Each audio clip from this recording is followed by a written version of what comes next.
kapayapaan. Magandang araw po sa inyong lahat mga kapatid sa pananampalataya sa buong Pilipinas at sa buong mundo. Naririto na naman po kami, ang Kingdom of Heaven and the Holy Nations of God, para sa isa namang paghahayag ng aming pong pastor. Ang tunay na sugo ng Diyos sa ating kapanahunan ngayon ay pinagkaloob ng ating Panginoong Diyos ng ayon sa kanyang kalooban, nakakandili sa atin ang ating mga kaalaman at unawa, mga hiwaga, talinghaga at misteryo ng ating banal na kasulatan. Lahat po yan ay sasaysay ng ating pong pastor. Ang may pakinig ay makinig sa sinasabi ng tunay na sugo ng Diyos sa ating kapanahunan ngayon. Narito po si Pastor Leonides. Well, magandang hapon, kaibigan, Pilipinas at buong daigdig. Muli mo na naman akong maghayag sa inyo dahil pinapaliwanag sa akin ng Diyos yung aking tungkulin bilang tinanggap na 10 Commandments. Dapat pinapalitan nyo ng New World Order. Bagay, alam ko na yung New World Order nyo. Material yan eh. Material na pamaraan ng paggogobyerno. New World Order.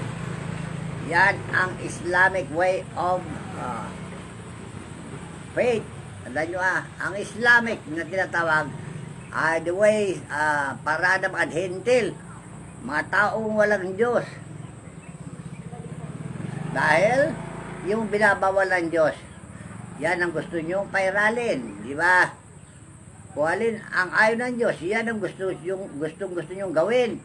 Kaya gumagawa kayo ng New World Order. So maliwanag yung sinasabi ni Pablo na galit na ang Diyos sa inyo dahil pinalitan nyo yung katotohanan ng kasinungalingan.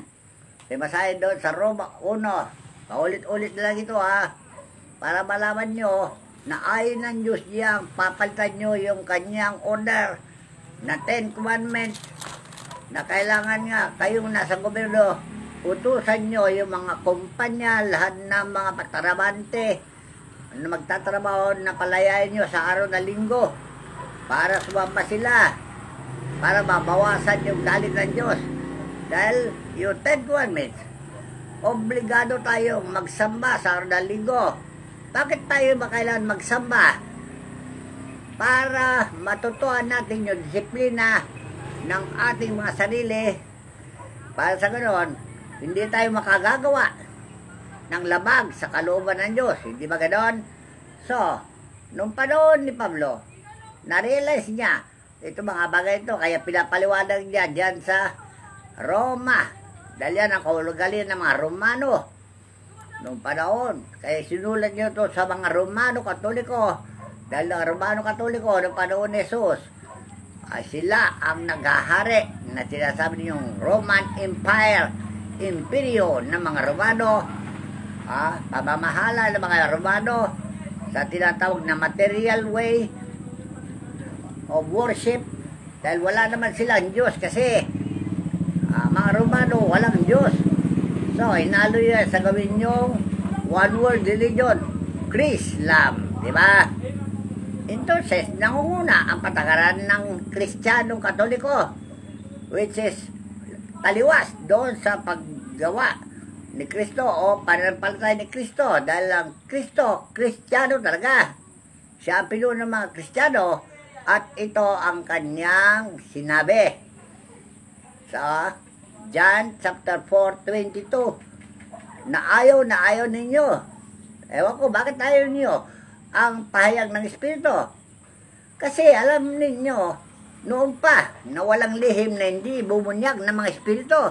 Kaya ayaw nyo Espiritu dahil ibubunyag niya ang kasalanan ng tao. Yan ang sinasabi sa lumang tipan na ang sugo ng tipan ay paririto. Sige, basahin mo muna doon sa Zacarias 3:1.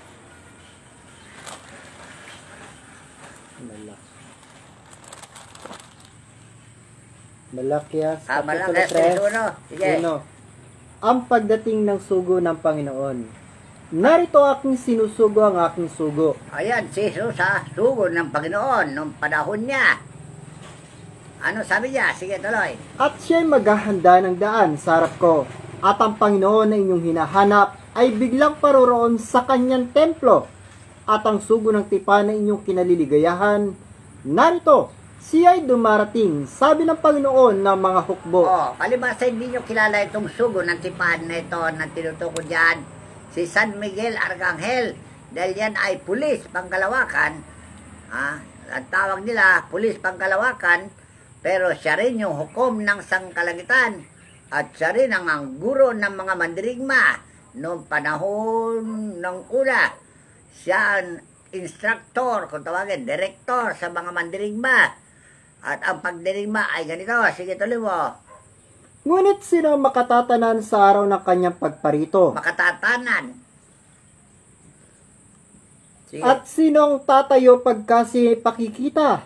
Yan kung sino yan, si San Miguel yan, pag nakita niyan, stricto yan. Sige, tuloy mo. Sapagkat siya parang apoy na mangdadalisay at parang sabon ng mga tagapagpaputi. Ano yung mandadalisay? Lilinisin niya ang kalooban ng bawat tao, dadalisayin niya ang kanilang isip at puso upang maging malinis. Dahil sila ay mga hukom. Sige, tuloy mo. At siya'y maupong gaya ng mangingintab at mangdadalisay ng pilak at kanyang dadalisayin. Ano yung upo? Uupo sa kanya luklukan, kagaya ng pag-upo ng Diyos sa luklukan niya. Ganon din ang gagawin niya. Mayroon siya na piling luklukan o gagamitin kasangkapan na kanyang ginagabayan at luluklok siya doon. At ito ang gagawin niya. Sige, tuloy. At kanyang dadalisayin ng mga anak ni Levi. Alright. Sino ito mga Levi na ito? Leviticians. Yung mga manggagamot na itinalaga ng Diyos sa panahon ni Moises. Na sila, yon mga lahi ni Jesucristo, manggagamot. Kaya disiplinado sila dahil marami manggagamot sa mundong ibabaw. Hindi disiplinado. Yun na tinatawag na witchcraft, mangkukulam, paupahan, para kumulam, kunwari manggagamot, pero siya pala'y mangkukulam. Marami dito sa Pilipinas. Buong daigdig yan. Meron yan.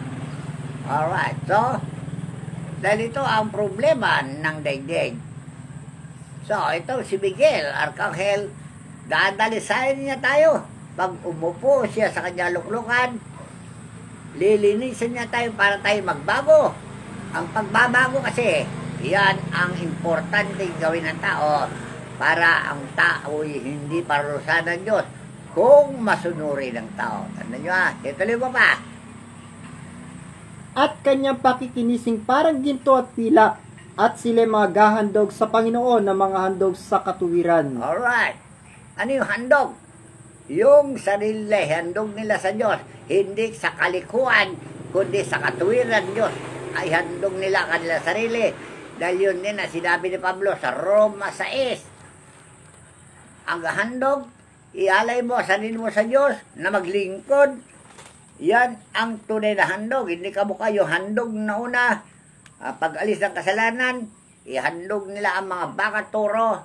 Ayaw ng Diyos na yun. Ngayon sa panahon natin, tao na ihandog mo, sarili mo. Para ihandog mo sa Diyos, banal, kaayaya, nakarampatan, pagsamba. Kagaya ni Jesus, hinandog niya sarili niya sa Diyos, naglingkod at siya naging kaligtasan ng maraming tao. Alright? So, yan ang tungkulin ng banal na Espiritu, lalong-lalo na si San Miguel Arcangel at ang mga iba pang Arcangel na kasama niya. Alright? Rafael Arcangel, Gabriel Arcangel, Celtiel, Michael, Ismael, Judel, Michael, at si Miguel Arcangel. Alright? So, ito ang mga sugo ng tipan na tinutukoy ng Biblia. Kaya itong mga sugo ng tipan na ito ay sila ang umaalalay sa ating panahon at sila rin ang mga nagmamasid sa ginagawa ng mga tao upang ang tao ay hatulin nila ayon sa kanilang mga gawa. Kaya dito tayo maaaring mag-isip-isip dahil ito ang talagang kailangan mangyari at ito ang dapat relihiyon nating nagkiligin, ang relihiyon ni Jesus na tinutukoy niya sa San Juan 4:22. Ibasahin. San Juan, Kapitulo 4, talatang 22. Sinasamba ninyong hindi ninyo nalalaman. Sinasamba namin ang nalalaman namin, sapagkat ang kaligtasan ay nanggagaling sa mga Hudyo. So, itong Hudyo na tinutukoy dito, yan ang relihiyon ni Jesus. Alright. Muslim din yan. Kaya lang, ang patakaran o batas na ibinigay ng Diyos sa kanya, kakaiba sa patakaran ng mga tinatawag ninyong Mohammedan o tinatawag ninyong Muhammadan. Muhammadan. Isma, yung Allah. Buddha. Kung Fu. Kasi si Buddha, propeta. Si Muhammad ay propeta. Pero walang istorya na accomplishment nila sa ibabaw lupa, kundi yung pagsamba lang na pagsamba, paulit-ulit na dasal. Alam niyo yung dasal ng mga Muslim, paulit-ulit. Kaya binago ni Jesus yun, paulit-ulit. Kaya binago niya ang dasal doon sa San Matthew 6, 9:6. Paano ngayon magkasundo yung dasal ng Islam at Kristiyano? Dahil si Jesus bilang pinuno ng mga Kristiyano, ito ang kanyang itinuro. Ama namin. Dahil ang dasal ng Muslim, paulit-ulit. Nakarinig na ako dyan. Isang oras na dasal, ulit-ulit. Lalo yung mga dasal ng mga Buddha.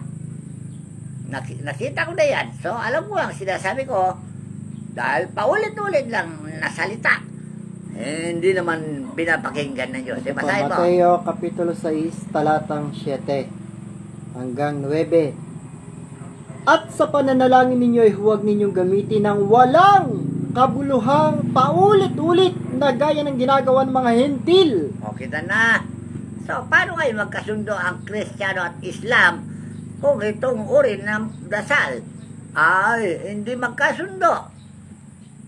So, magkaroon ng kaunting diferensya.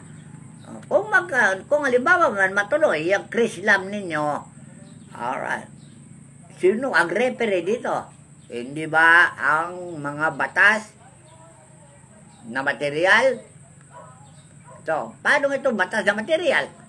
Batas spiritual ito na sinasabi ni Jesus, na huwag niyong gamitin yung dasal na paulit-ulit. Situloy mo. Sapagkat iniisip lang dahil sa kanilang maraming kasasalita ay didinggin sila. O bakit nireject ni Jesus yung madasal ng Buddha at dasal ng mga Muslim? Dasal ng mga Katoliko. Ayuno. Kaya kung basahin ninyo ang ayuno na tinuro ng mga propeta doon sa Isaias 58, ganito ba ang ayuno na aking pinili? Sabi niya, sibasahin. Ayuno, wala naman silang ginagawa. Iba ang klaseng ayuno na tinuturo ni Jesus. Yung tinuturo ng mga Muslim, ay yan ang ayuno. Tuloy. Ano't kami ay nangag-aayuno, sabi nila, at hindi mo nakikita. Ano't aming pinagdalamhati ang aming kaluluwa, at hindi mo napapansin. Narito sa karawan ng inyong pag-aayuno ay masusumpungan ninyo ang inyong sariling kalayawan at inyong hinihingi ang lahat ninyong gawa. Narito kayo nag-aayuno para sa pakikipag-alit at pakikipagtalo at upang manakit ng suntok ng kasamaan. Kasi yung mga salita masakit, bahaging na mga salita, masama yun. Kabo kayo, narinig ko na nakarang taon. Sinabi ng mga Muslim, namatay daw ang kanilang Panginoon. Kawawa naman ang kanilang Panginoon. Mahal na araw yun eh. So, entonces, hindi nila ginagalang si Jesus. Paano yung pagsamahin ng Krislam ngayon? Yun lang salita ng isang pastor ng Muslim eh. inapin na niya yung Semana Santa, patay na raw ang Diyos. May tanong po ako sa kanila, namatay yung propeta na si Muhammad, namatay Panginoong Kristo natin. Sino yung nakabangon sa pangatlong araw? Di ba ang Panginoong Isus? Si Muhammad, walang balita. Alright. Kung talagang si Muhammad ay pinagbigyan na mamahala sa lahat ng mga tao, sana mayroon siyang deklarasyon. Nakamukha yung deklarasyon na Jesus. Buhay pa siya. Alam na niya na siya'y mamahala. Nando sa John 17. Ano sabi ni Jesus sa kanyang Lord's Prayer na sinasabi niyo? Ama, dumating ng oras. Gaya binigay mo sa kanya ang kapamahalaan sa lahat ng laman upang bigyan niya ng buhay na walang hanggan ang mga binigay mo sa kanya. At ito ang buhay na walang hanggan, na ikaw ay makilala nila na isang Diyos na tunay. Yan pala. Sa Mateo 28 naman po, ganun din sinabi niya. Mateo 28, talatang 18. Sige. At lumapit si Jesus sa kanila at sila'y kanyang kinausap na sinasabi, ang lahat ng kapamahalan sa langit at sa ibabaw ng lupa ay naibigay na sa akin. So, ibig sabihin, buhay pa siya. Alam na niyan na siya ang bigyan ng karapatan na mamahala sa lahat ng mga tao. Nung namatay na siya, lalo niya pinatutuhanan na naibigay sa kanya ang kapamahalaan sa lahat ng laman. Pagkatapos, paghaluin niyo ang Muslim at saka Kristiyano, hindi kaya magtalo yung dalawa na yan. Dahil kay Kristo binigay pamamahala, hindi kay Muhammad, hindi kay Buddha, at hindi rin kay Kung Fu, Kung Leong Fu, yung propeta ng China, Kung Leong Fu. Yung pang may matawisin pa rin. See? Paano ngayon ito? Hindi kaya magkagulo ang mundo kung hindi muna pagsamahin ng tunay na pagsasama ang Kristiyano at Islam para walang gulo-gulo. Baka mangyari na naman ng panahon ni Jesus. Magpapatay naman dahil sa relihiyon na sinasabi niyo sa Cotabato. Ang gulo. Bakit? Dahil prinsipyo hindi ginagalang at hindi pare-pareho ang relihiyon. Dahil sa relihiyon at prinsipyo, nagkagulo. See? Baka babalik na naman ng ganyan. So, kaya ako lang nagpapaalala sa inyo, bilang sugo ng Diyos at alam ko ang mga panahon darating. Kaya nababalitan ko, kaya sinabi ko na sa inyo, ako yung espiritu na katotohanan na anumang marinig ko ay aking sasalitain dahil sinasabi ko na ang panahon darating, baka darating na naman yung panahon na yan. Ang gulo. Alright. So, wag na bang mayari. Sana magkasundo na ang Muslim at mga Kristiyano, ha? Itinuro naman po ng Panginoon yung tamang pagsamba. Dahil si Jesus ay Muslim. Tandaan nyo, ha? Isinilang sa Juda. Sa Bethlehem, Nazaret. Sa isang pulon na liblib. Kaya hindi madaling nakita ng mga tatlong hari. Dahil malayo sa kabihasnan ang kanilang sityo, kung tawagin. Hindi baryo. Baryo, mayroon pa sityo. Sangay ng baryo yon. Liblib na lugar. Sa Galilea. Sa Nazaret, Bethlehem. So marami hindi nakakalam dito.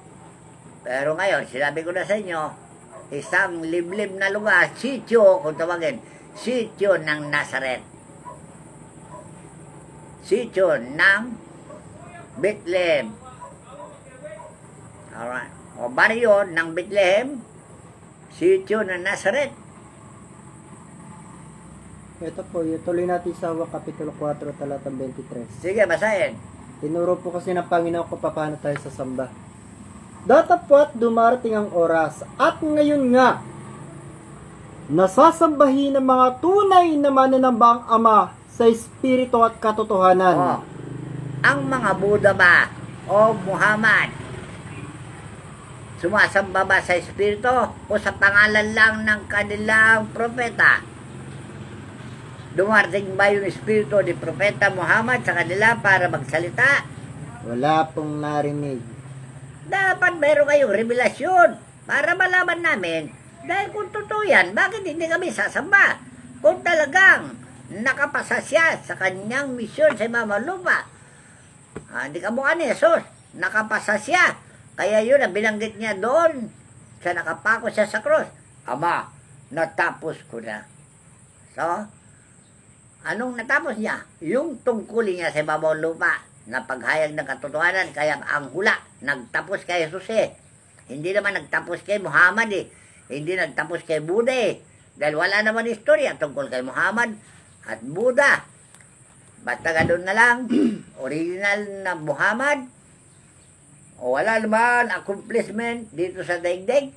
Hindi ka mukha ni Jesus, nagkaroon siya ng accomplishment sa pagkapako niya sa cross. Dahil tinubos niya ang kasalanan ng mataong makasalanan. Bakit tayo pong labasahin yung aklat ng Apokalipsis para malaman nila kung sino yung kaisa-isang propeta na nagtagumpay na umupo sa kanan ng Diyos Ama, kundi ang Panginoong Jesucristo lang. O wala kami nakita Buddha doon sa langit dahil pinaresearch ko na sa langit nung buhay pa ang aking asawa na si Juanita Banges na taga Surigao del Sur. Isa po yung propeta na akyat baba mula sa langit. Akyat baba po ang kanyang kaluluwa sa langit. Pinaresearch ko ang langit. Pinatingnan ko sa langit kung sino yung mga banal na nandun. Wala siyang ibinalita na propeta Buddha ay Ang Panginoong Jesucristo lang po ang nalalaman ko, tsaka yung Dr. Jose Rizal. Alright. Ngayon, paano kami ngayon hindi magduda itong sinisit niyong patakaran? Baka hindi tayo magkaayos-ayos, baka magpasimula na naman ng digmaan. Nagbibigay lang ako ng babala.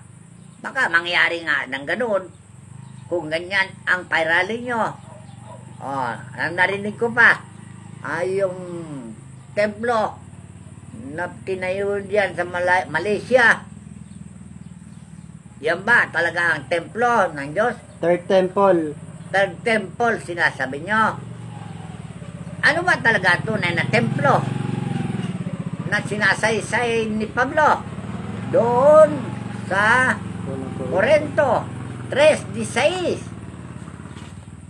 Iyan na dapat natin itayo yung templo ng Diyos na tao na gagamitin niya sa ating panahon. Hindi yung templo na ginawa ng kamay. Hindi ba yun ang sinabi ni Pablo sa Hebreo? Sinabi ni Isaiah sa 66. Basahin mo muna yan. Unang Korinto, Kapitulo 3, talatang 16 hanggang 17. Hindi ba ninyo nalalaman na kayo'y templo ng Diyos? At ang Espiritu ng Diyos ay nananahan sa inyo? Yan pala ang templo na itatayo natin. Kung sino yung mapili ng Diyos na gagamitin niya, yun ay tayo natin. Para ang Diyos ay bababa dyan sa kanyang templo. Dahil yun ang nakalagay sa Biblia. Doon sa Isaiah 66:1. Tapos po natin itong kung gibain ng sino man ng templo ng Diyos, siya igigiba ng Diyos sapagkat ang templo ng Diyos ay banal, na ang templong ito ay kayo. So, sino tong kayo? Tao. Sino man tao na gamitin ng Diyos? Igalang natin yan at huwag nating gigibain yan. Dahil yan ang third temple na sinasabi nyo siguro. Ewan ko kung ano sinasabi nyo, third temple. Alright, ito ngayon, 66 ng Isaiah.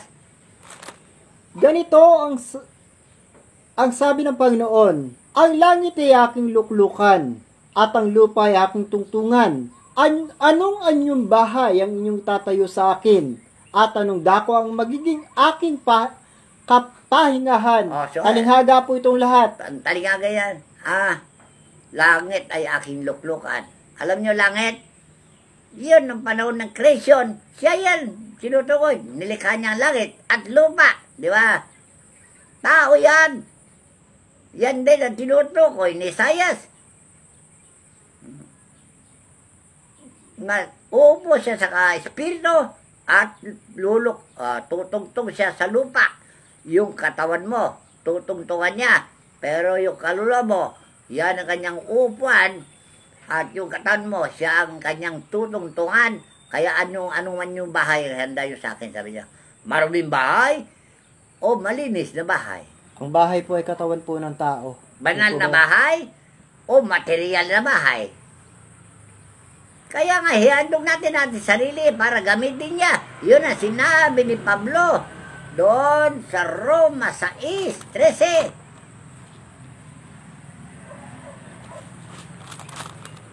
Huwag nyo At huwag din naman ninyong ihandog ang inyong mga sangkap sa kasalanan na pinakakasangkapan ng kalikuan, kundi ihandog ninyo ang inyong sarili sa Diyos na tulad sa nangabuhay sa mga patay. O bakit? Dahil kailangan malinis na yung kanyang tungtungan o luklukan. Kaluluwa mo malinis na, katawan mo malinis na, para karapat dapat na gamitin na ang Diyos. Dahil yan din ang sinabi ni Pablo sa Roma 12:1. Ihandog nyo yung katawan, linisin yung katawan. Ihandog nyo sa Diyos ang inyong katawan. Huwag kayong aayon sa mga tungkol sa limutan ito. Sige, Troy. Kaya nga mga kapatid, ipinamamanik ko sa inyo alang-alang sa mga kahabagan ng Diyos, na inyong iharapang inyong mga katawan na isang haing buhay, banal na kaayaya sa Diyos, na siya ninyong katampatang pagsamba. O, ito ang binabawal niya sa isang kasangkapan o gagamitin niya. At huwag kayong magsiayon sa sanglibutang ito, kundi Okay. mag-iba kayo sa pamamagitan ng pagbabago ng inyong pag-iisip upang mapatunayan ninyo kung alin ng mabuti at kaaya-aya at lubos na kalooban ng Diyos. O ngayon, narinig ko yung one word order ninyo. Material yan eh. Ayaw na nyo si material eh. Pinaalis yun o. Paano kayo ngayon? Magkabuhol-buhol yung usapin. Pag hindi nyo maunawaan itong banal na ebanghelyo, huwag kayo magsiayon sa salimutan ito. Ba't yung batas ninyo na word order ay material, di umaayon sa Magkakaroon sanlibutan? po sila ng kasalanan dyan dahil Kaaway ng Diyos yung material way of living. Tandaan nyo nandun sa Roma 8:4 hanggang 7. So, magkakaroon ng away. upang ang kahilingan ng kautusan ay matupad sa atin na hindi na nagsisilakad ayon sa laman, kundi ayon sa Espiritu. Sapagkat ang mga ayon sa laman ay nagsisitalima sa mga bagay ng laman, See? Yung word order ninyo, material yan, ayon sa laman, at yan ay ayon na Diyos. Ito datapwat ang mga ayon sa Espiritu ay sa mga bagay ng Espiritu. See? Magkaiba yung ways of man at ways of the Spirit. Sabi niya. Sapagkat ang kaisipan ng laman ay kamatayan. Oh, yan na. Ano ang mamamatay? Yung mamamatay yung relasyon nyo sa Diyos. Hindi literal na kamatayan, kundi mamatay yung relasyon nyo sa Diyos. Kung ipagpilitan nyo yung material na pamamaraan ng paggugobyerno. Tandaan nyo Datapwat ang kaisipan ng Espiritu ay buhay at kapayapaan. see? Magkakaroon ng kapayapaan kung tayo magkaroon ng kaisipan na ukol sa Espiritu. At yan din na sinabi ng Pablo doon sa Hebreo 10:5.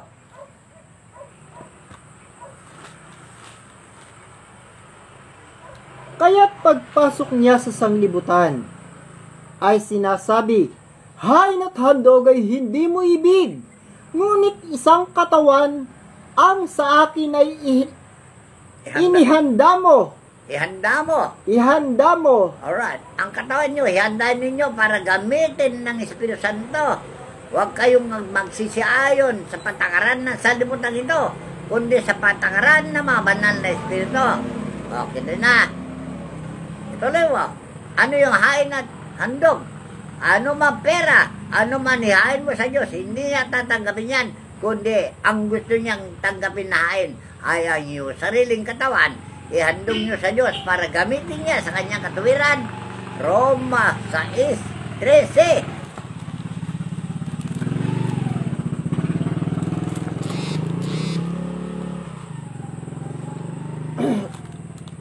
At huwag din naman ninyong ihandog ang inyong mga sangkap na sa kasalanan na pinakakasangkapan ng kalikuan, kundi handog ninyo ang inyong sarili sa Diyos na tulad sa nangabuhay sa mga patay, at ang inyong mga sangkap na pinakakasangkapan ng katuwiran sa Diyos. O di, hindi yung katuwiran ng taong material na paggobyerno, kundi taong spiritual na paggobyerno, gaya na sinabi ni Jesus doon sa 1:4:22. Dalang pagsamba sa Espiritu sa Diyos ay sa pamamaraan ng Espiritu, at ang Diyos ay maghayag doon sa taong maka-Espiritu. Yung inila niya sarili niya para gamitin ng Diyos, doon siya luluklok. Yun din na sinasabi niya doon sa awit 99:1. Para maghari ang Diyos, uupo siya sa kirubin. Ano ang kirubin? Alagad na babae. Basahin. Ang Panginoon ay naghahari, manginig ang mga bayan. Siya ay naupo sa mga kerubin, makilos ang lupa. Kasi, kirubin Kirubin ay anghel na babae, at ang serapin, anghel na lalaki. Ano ang meaning ng anghel? Alagad. Alagad na babae, alagad na lalaki. Kung sino man yan, babae o lalaki, basta ihandog nila sarili nila sa Diyos para gamitin ng Diyos sa kanyang katuwiran, ay bababa ang Diyos mula sa langit at ihayag niya ang kanyang tinig sa lahat ng mga tao, gaya ng paghayag niya kay Moses doon sa Deuteronomio 4:10. Deuteronomio Kapitulo 4, talatang 10. Yaong araw na ikaw ay tumayo sa harap ng Panginoon mong Diyos sa Horeb, nang sabihin sa akin ng Panginoon, papagpisanin mo sa akin ang bayan, at aking iparirinig sa kanila ang aking mga salita, upang sila'y mag-aral na matakot sa akin sa lahat ng araw na kanilang kabubuhay sa ibabaw ng lupa, at upang kanilang maituro sa kanilang mga anak. Alright. Ito ba mga Muslim, mayroong pamamaraan na ganito na pagsamba?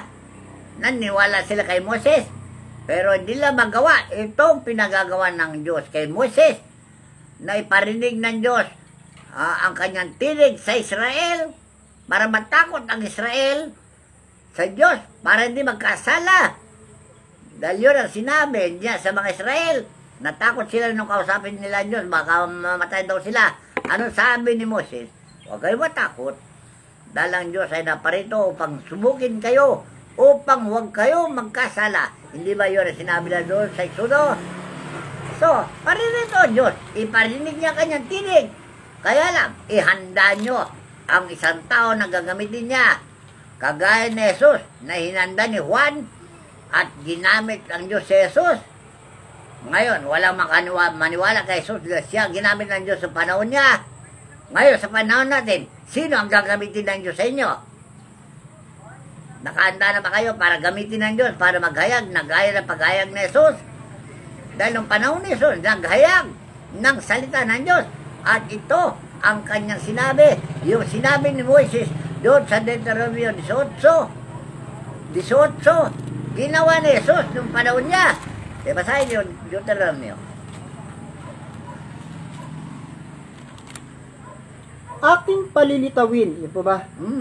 Aking palilitawin sa kanila isang propeta sa gitna ng kanilang mga kapatid, na gaya mo, at aking ilalagay ang aking mga salita sa bibig niya, at kanya sasalitain sa kanila ang lahat ng aking inuutos sa kanya. O see, nung panahon ni Jesus, hindi ba yun ang sinabi niya? San Juan 12:48 hanggang 50. Pinatunayan ni Jesus na siya ang ginagamit ng Diyos. Bibig niya, kamay niya, ginamit ng Diyos. Mata niya. Sige. Ang nagtatakwil sa akin at hindi tumatanggap sa aking mga pananalita ay mayroong isang hahatol sa kanya. Ang salitang aking sinalita ay siyang sa kanya hahatol sa huling araw. Bakit? Dahil yung salita niya, salita ng Diyos yun eh. Kasi tuloy mo, kung paano yung pinaliwanag niya na salita ng Diyos yun. sapagkat ako'y hindi nagsasalita ng mula sa aking sarili, kundi ang Ama na sa akin ay nagsugo, ay siyang nagbigay sa akin ng utos kung ano ang dapat kong sabihin at kung ano ang dapat kong salitain. So, masurunod si Jesus. Dahil sinabi ni Jesus, isang kudlit, isang tuldok, walang mawawala sa kautusan hanggang sa lahat ay matupad. Kaya nung sinabi ng Diyos kay Moises, yung bagay na yon, ginawa ni Jesus. Nakita kay Jesus yung salita ng Diyos at gawa ng Diyos. Doon sa Juan 14, Gs. Dahil walang maniwala na ang Diyos ay nasa kay Jesus. Kaya binisplika ni Jesus ang ganitong mga pag-iisplika. Pagpapaliwanag. Sige. Hindi ka baga nananampalataya na ako'y nasa Ama, at ang Ama ay nasa akin? Oh, walang maniniwala dahil bulag silang tagakay eh. Sinabi na nga niya na bulag na tagakay kayo. Bakit? Dahil hindi pa ninyo nakita ang Diyos, salita na kayo na salita. Hindi pa nyo nakita ang Diyos, naghayag na kayo na salita ng Diyos. Di bulag kayo tagakay. Saan nyo dadalhin yung mga inakay nyo? Sa langit o sa impyerno?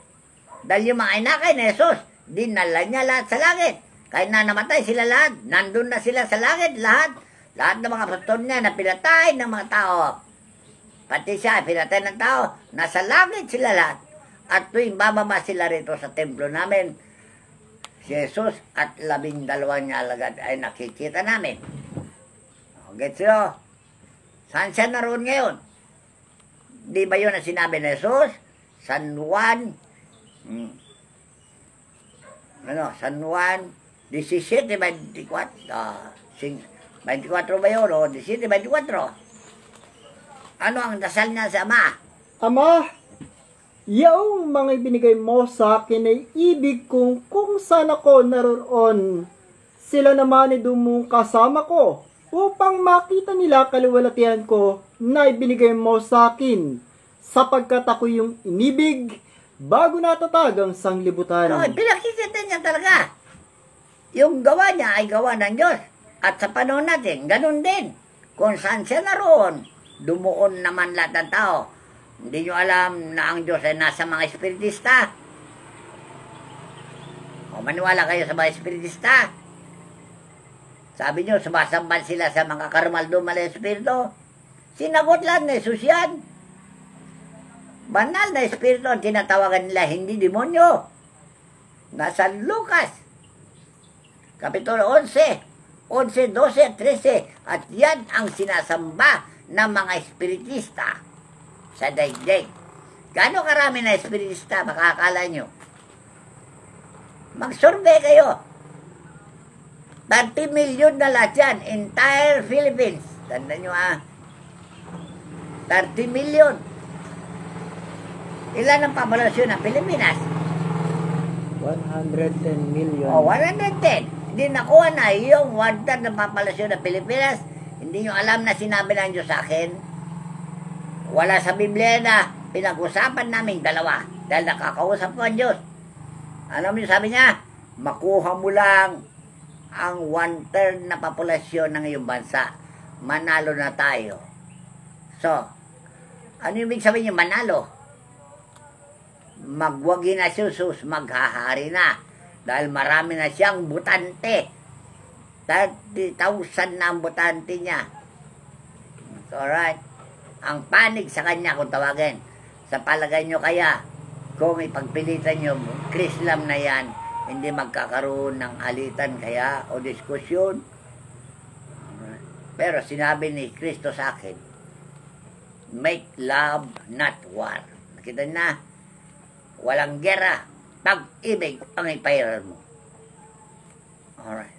Kaya, bawal yung patayan yun o gera o ano man, diskusyon. Mag-aral tayo, pare-pareho sa Ebanghelyo para matutunan natin yung matuwid na aral ng Diyos na ipinaraan niya kay Kristo. Dahil yan ang kanyang bugtong na anak na sinasabi ng Biblia. Di ba? Bugtong na anak. Ano ibig sabihin ng bugtong? One and only begotten Son. See? Dahil napili na siya at kinalulugdan niyang anak, si Jesus. Bakit? Dahil masunurin. Ano ba niutos sa kanya ng Diyos? Ginagawa niya.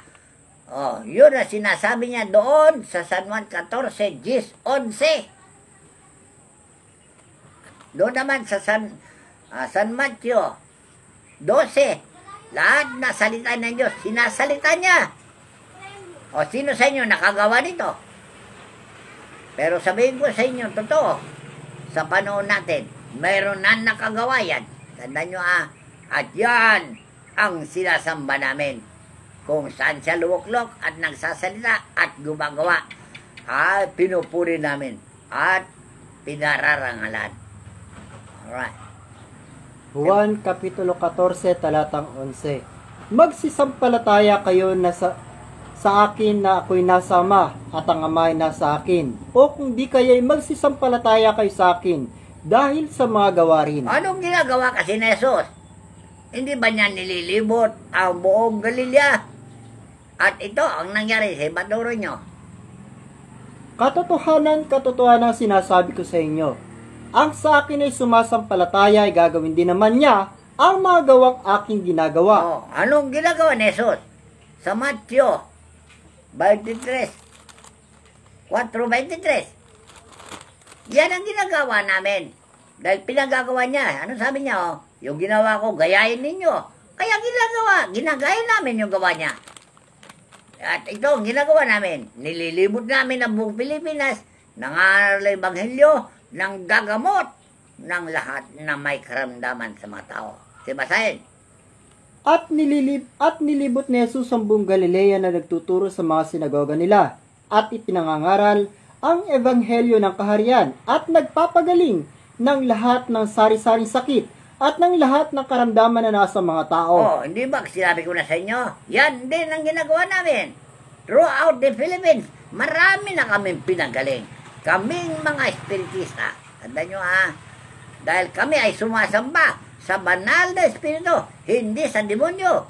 Dahil yun ang sinabi ni Jesus. Alin ama sa inyo na magbigay ng kalum sa kanyang anak? Umihingi siya ng itlog, bibigyan mo siya ng alagdan, at umihingi ng ano man bagay na kanyang hingin, bibigyan mo siya ng ahas. So, bagamat kayo masasama, sabi niya doon sa Lucas 11, 12, 13, marunong kayo magbigay ng regalo sa inyong mga anak tuwing Pasko, di lalo na kaya ang Diyos na magbigay ng Espiritu Santo sa mga nagsisingil sa Kanya. Kaya kami mga espiritista, sumasamba kami sa banal na espiritu, hindi sa demonyo, na gaya na binibintang na maraming pastor sa amin. Kagaya ng pagbibintang din ng mga tao ng panahon ni Jesus. Anong bintang kay Jesus? O ito, nasa San Juan 8:23. 43. Kayo hindi ba ninyo napag-unawa? Bakit hindi nyo napag-unawa? Bakit hindi ninyo napag-unawa ang aking pananalita? Sapagkat hindi ninyo mangyayaring dinggin ang aking salita. Kasi, salita ni Jesus, ayaw naman pakinggan ng tao hanggang ipako nila siya sa krus. Dahil may tililing siguro yung mga tao. Nagsasalita ng katotohanan, hindi nila paniwalaan. At sinabi ninyo, tunay na tao yan, likas na tao yan, totoo. Pero pinagkalooban ng Diyos ng biyaya na makapagaling sa lahat ng mga tao.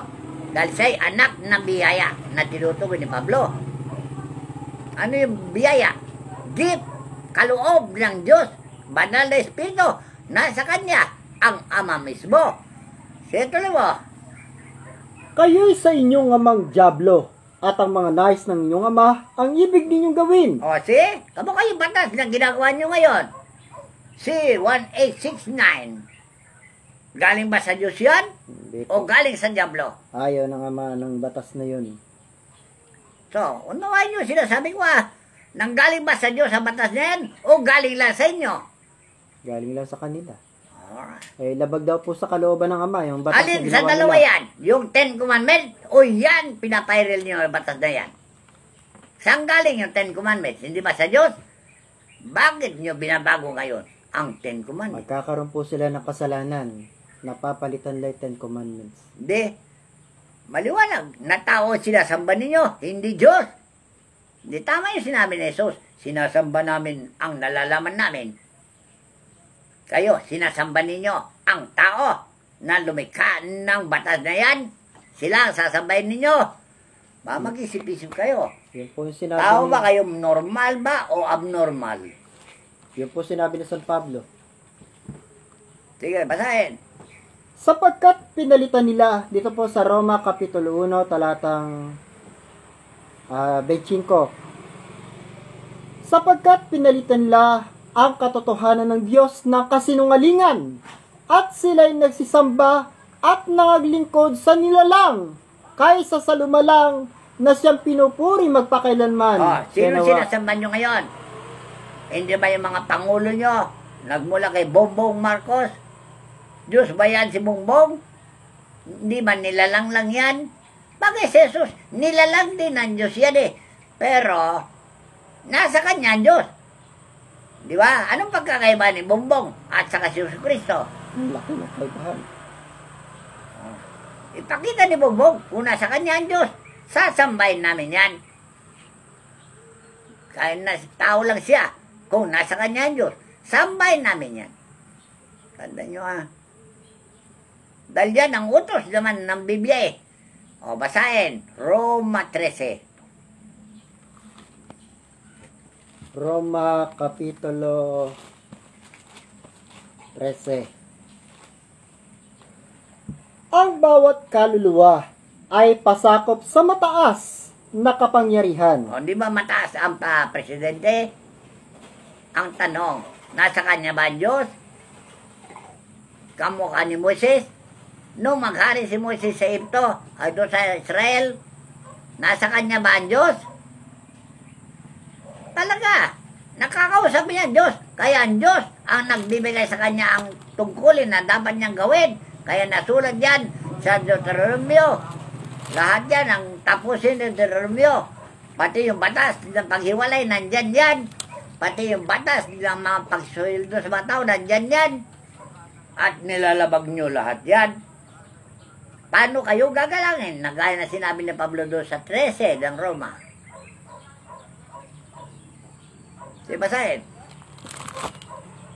Ang bawat kaluluwa ay pasakop sa matataas na kapangyarihan, sapagkat walang kapangyarihan na hindi mula sa Diyos. Alright.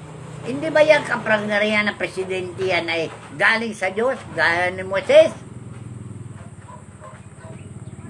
Bakit? Anong pagkaiba si Moises at ang mga nangungulo sa bayan ngayon? Dahil si Moises nakipag-usap sa Diyos. Ang mga nangungulo ngayon, nakikipag-usap pa sa Diyos. Basahin. Roma 13.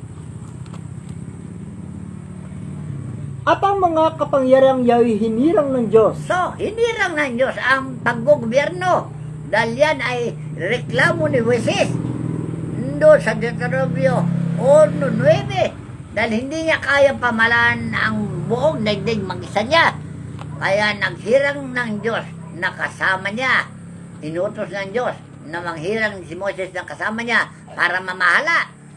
So, bakit niyo pinaraan sa eleksyon? Pagkatapos ang eleksyon, sabi ni Miranda, dinadaya lang ninyo. Totoo ba? Madaraya ang eleksyon? Alright. Nangyari na nung panahon ni Miriam Defensor, di ba?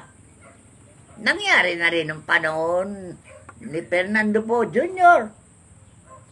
Sabi nila, nadaya siya sa eleksyon. Nangyari na naman kay Bong Marcos. Dinaya raw siya ni sino yung presidente? Lene. So, may pandaraya ba talaga sa eleksyon? Hindi kamukha yung ginawa ni Moises. Walang eleksyon. Nabulgar po yung kay Hilo Garci. Walang eleksyon kay Moises. Anointed lang yan. Pinahiran lang sila dahil nagmusyon sila kay Moises Yun, dahil pinili kasi ni Moses, yung taong matatalino na may kakayahan na mamahala, gagawin niya mga pangulo. O ngayon, lahat ng mga pangulo ngayon, may kakayahan ba na mag-maintain na ng kapayapaan? O lalo nagkagulo ang bansa? Lalong nagkagulo. Basahin doon sa 13 ng Roma.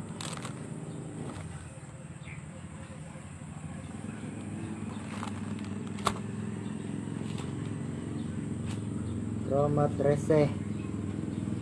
Sapagkat ang mga pinuno ay hindi kilabot sa gawang mabuti, kundi sa masama, at ibig mo bagang mawala ng takot sa may kapangyarihan. Gawin mo ang mabuti at magkakamit ka ng kapurihan sa Kanya. Ano ibig sabihin ninyo ni Pablo? Kilabot sila sa masama, hindi sa mabuti. Ano yung kilabot? Talagang matun sila sa paggawa ng masama. Para ba silang adik? Matatapang sila pag naka-drug na sila. O, hindi naman kayo adik eh. Bakit matatapang kayo ngayon? Para kayong adik. Pagpipilitan nyo na kayo maghari. Samantalang nakalagay na ang hari mula pa sa masimula na siyang si Jesus at ang kanyang membro ng katawan, ang kanyang iglesia. Tandaan nyo sino ang iglesia niya? Kung basahin nyo sa Apokalipsis, 144,000 na banal diyan na susunod sa kanya. Sila ang kabuuan ng katawan ni Kristo, 144,000 na banal. Ngayon, banal ba kayo? O nagbabanal-banalan? Kagaya na sinabi ni Jesus doon sa Marcos 9:6, ay ano? 6:7. Marcos, Kapitulo 6, talata 7. Di malinaw ngayon nagbabanal-banalan kayo. Bakit? Ayaw nyo magbasa ng Biblia. Itinapon nyo ang Biblia at gumagawa kayo ng sarili ninyong mga batas. Sige. Marcos Kapitulo 7, talatang 6 hanggang 9. At sinabi niya sa kanila, mabuti ang pagkahula ni Isaias tungkol sa inyong mga mapagpaimbabaw. Ano yung pagpaimbabaw? Bayayabang. Sige, tuloy. Ayon sa nasusulat, ang bayang ito'y ginagalang ako ng kanyang mga labi. Datapwat ang kanilang puso ay malayo sa akin. Datapwat walang kabuluhan ang pagsamba nila sa akin. O, sige, malinaw Sige, tuloy. Na nagtuturo ng kanilang pinakaaral ng mga utos ng mga tao. Nilisan ninyo ang utos ng Diyos. Malinaw, yung binanggit niya. Utos ng tao lang yun, mga batas ninyo yan. Hindi utos ng Diyos. Dahil nilisan nyo yung utos ng Diyos at pinanghawakan nyo yung mga binabalangkas yung batas na yan na labag sa kalooban ng Diyos. Sige, tuloy mo. Nilisan ninyo ang utos ng Diyos at inyong pinangahawakan ang salit-saling sabi ng mga tao. At sinabi niya sa kanila, totoong itinatakwil ninyo ang utos ng Diyos upang magaganap ninyo ang inyong mga salit-saling sabi. O sige, maliwanag Ayaw yung igalang yung manghilyo. Ginagalang ninyo yung batas ninyo na binabalangkas ninyo na sabi-sabi lang ng tao. Udyok po yun ni Satanas. Hindi nyo alam na udyok ni Satanas yan para maghari Satanas sa mundo ibabaw. O alin ang gusto nyo maghari? Si Jesus o si Satanas? Pili lang po, pele lang, pele. Ano yung batas na 666 na yan na ginagalang ninyo? Batas ba ng Diyos o batas ni Satanas? Batas ni Satanas. Batas ng Kita demonyo. na. Marcelo na yan batas niyo. 666 Nagpipilitan ninyo. Nasa Apokalipsis. Hulaan na yan. Magaganap talaga na maghari kayo. Pero sinasabi ko sa inyo, magkakaroon ng gulo. Ibubulit po silang lahat sa impyerno. Anong sabi ng Diyos? Anong sabi ni Jesus? Dahil inaagawan nyo ang posisyon ni Jesus. Siya talaga nakatakda na maghari Bakit inaagawan nyo ng posisyon? Anong sabi ni Jesus? Basahin nyo nga. Mateo Kapitulo 23. Yan po ba? Ito, Mateo, Sino Kapitulo... man na ayaw ako maghari? Ay. Sa Lucas. Lucas, Kapitulo 19. Talaga nakatagda maghari yan eh. Kinakanta-kanta pa ninyo ng Pasko eh. Joy to the world, the Lord has come. Ano pa? Heart the herald angels sing. Tuwing Pasko, kinakantay niya. Tapos binawalay-wala nyo kaulugan. Ito po, Sige. Lucas, Kapitulo 19, talatang 27. Datapwat itong aking mga kaaway, na ayaw na ako'y maghari sa kanila, ay dalhin niyo rito, at patayin ninyo sila sa harap ko. O, sino pumapatay? Hindi tao pumapatay dito. Diyos mismo ang papatay. At yung mga arkanghel na sinugo niya, nakasama ni Jesus, sila ang papatay na pinangunahan ni San Miguel Arkanghel. Tandaan nyo Hindi ba yan ang tungkulin ni Miguel? Lilinisin niya ang bayan kasama si Jesus. Ngayon, ayon yung palinis. O kayo mismo papatay ni Miguel. Dahil yan ang sinabi ng Diyos doon sa Zacarias, Kapitulo 14:1. Ang Diyos mismo kasama niya at ang kanyang arkanghel sa sangkalangitan. Sa digmaan, tandaan nyo. Ang Panginoon ay katulong ng Jerusalem sa pakikidigma Yun laban lang. sa kaaway. Yun lang pamagat eh. Malinaw na ha. Kung gawin ng Diyos ay ito, nandun sa awit 110. 1. Basahin nyo. Siya ang gagawa ng pagpatay. Sinabi ng Panginoon sa aking Panginoon, umupo ka sa aking kanan, hanggang sa aking gawing tungtungan mo ang iyong mga kaaway. Diyos ang makikidigma. Di ba? May kaya ba kayo sa Diyos? Na Diyos ang papatay sa ayaw pasakop sa kanyang anak. May tinalagaan na maging hari. At hari siya ng kapayapaan. Hindi kamukha ninyo hari ng mga kaguluhan. Okay, so na. Alright, wag ko nang dadagdagan ha. Baka malito kayo. Dahil talagang sinabi ko na sa inyo nung pa, sa ayod gusto, maghahari siya. Walang makakapigil yan. Kung pigilan nyo yan, papatayin niya kayo lahat. Tandaan nyo. Nakasulat yan sa Biblia. Lahat na sumasalangsang sa kanyang ebanghelyo, paparusahan niya talaga. Magtatamo sila ng parusang kamatayan. Nandun sa Tesalonica. 1 Tesalonica 1:7-8. Ikalawang Tesalonica, Kapitulo 1, talatang 7 hanggang 8. At kayong mga pinigati ay bigyang kasama namin ng kapahingahan sa pagpapakahayag ng Panginoong Yesus mula sa langit na kasama ang mga anghel ng kanyang kapangyarihan na nasa nagdiningas na apoy na maghihiganti sa hindi nagsisikilala sa Diyos at sa kanila na hindi nagsisitalima sa ebanghelyo ng ating Panginoong Yesus na siyang tatanggap ng kaparusahan na walang hanggang kapahamakang mula sa harapan ng Panginoon at mula sa kaluwalhatian ng kanyang kapangyarihan. See? Kaya walang tigil yun. Lindol, bagyo. Tingnan nyo. Sino namatay sa pangasinan naman? Tubig na naman, pumatay sa mga tao. Yung pa kayang landslide. Kung lumindol. So walang hanggang kapamakan ng lahat ng sasapitin ng taong ayaw maghari ang Diyos sa kanila. Tandaan nyo So, wala kayong gagawin ngayon kundi magbalik loob na kayo sa Diyos. Kalimutan nyo yung mga batas-batas ninyo na yan. Walang obra dyan, sabi ko sa inyo.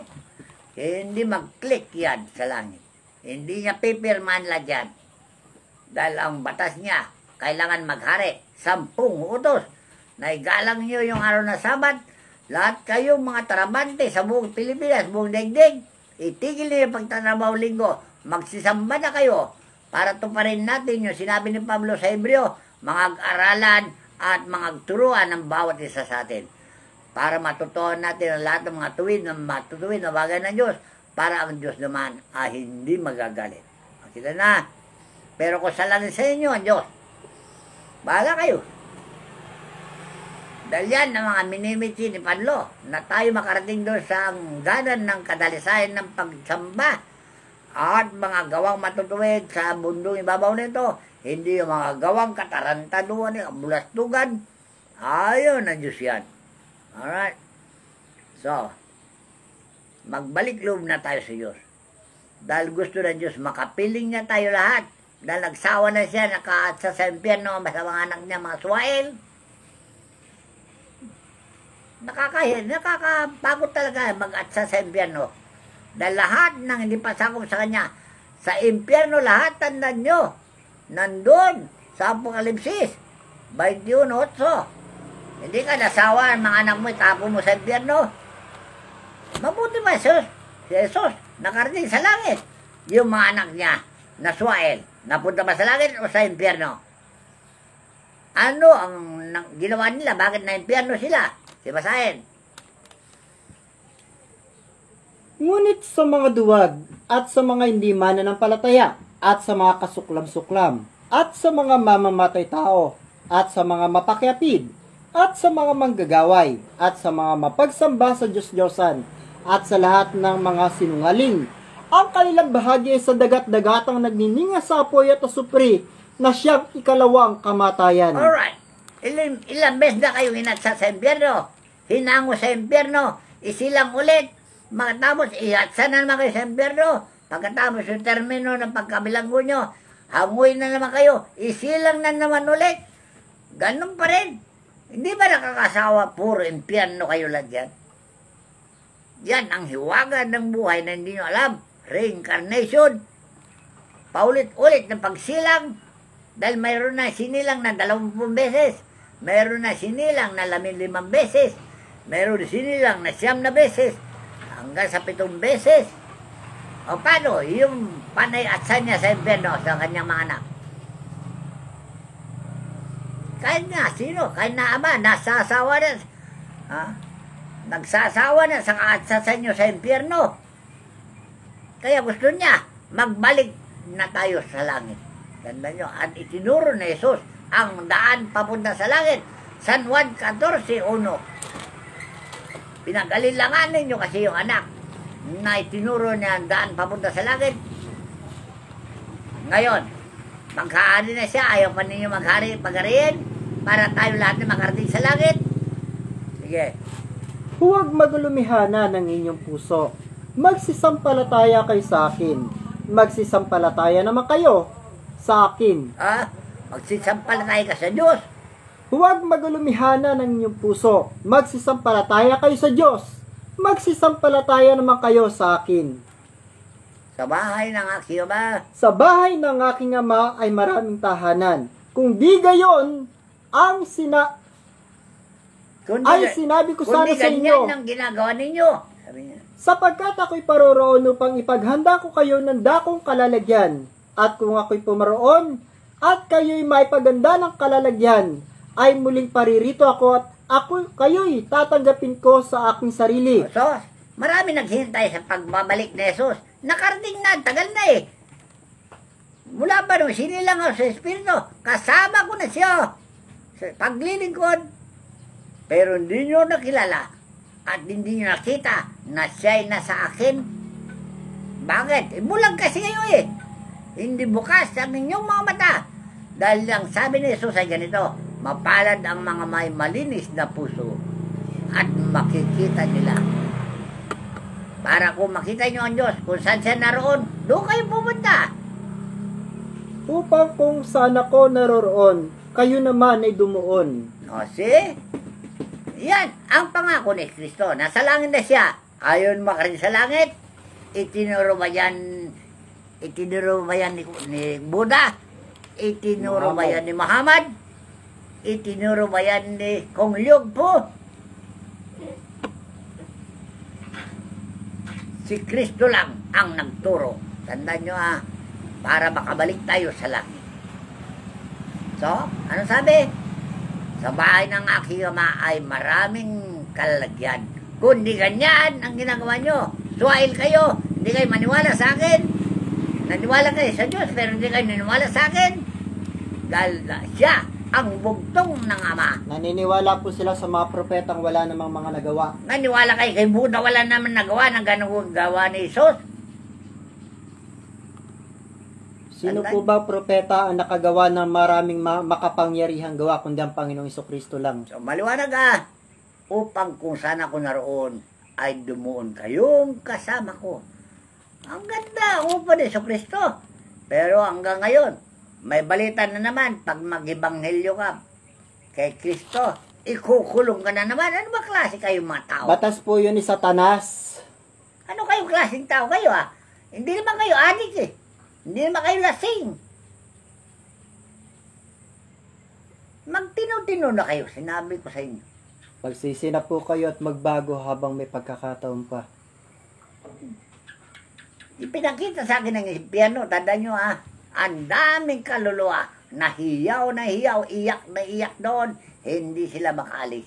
Tandaan nyo.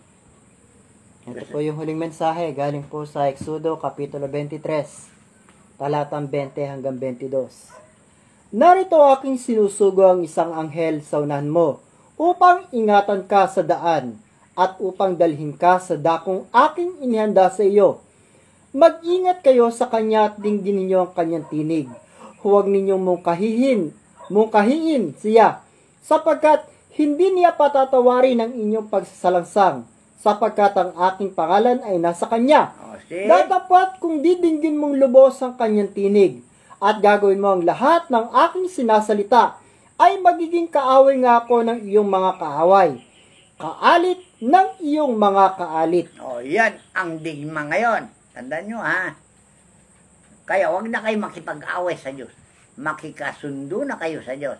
Dahil yan ang parating yung kinakanta. God and sinners reconcile. Kaya ito po ng aming mga ginagawa bilang pagpapaalala po sa inyo na habang may oras pa, habang may panahon pa, magsisi na po tayo at magbago. Hanapin na po natin ng Diyos kung saan po siya nananahan at kung saan po ang dakong kinalalagyan niya ngayon sa ating panahon. Bago dumating ang kanyang galit, ito ang kanyang payo. Seponias 2:1.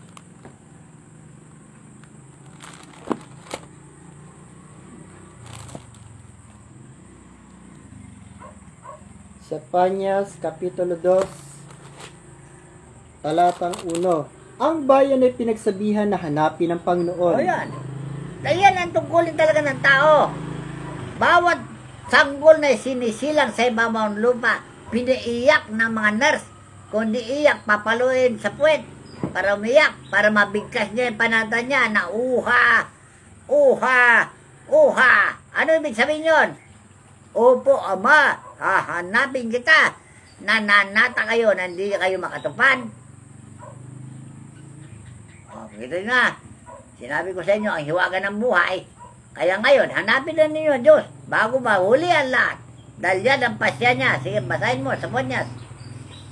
Kayo'y magpipisan o bansang walang kahihiyan. O bakit kayo walang kahihiyan? Nilalanglang kayo, pagmamalaki pa ninyo ang Diyos.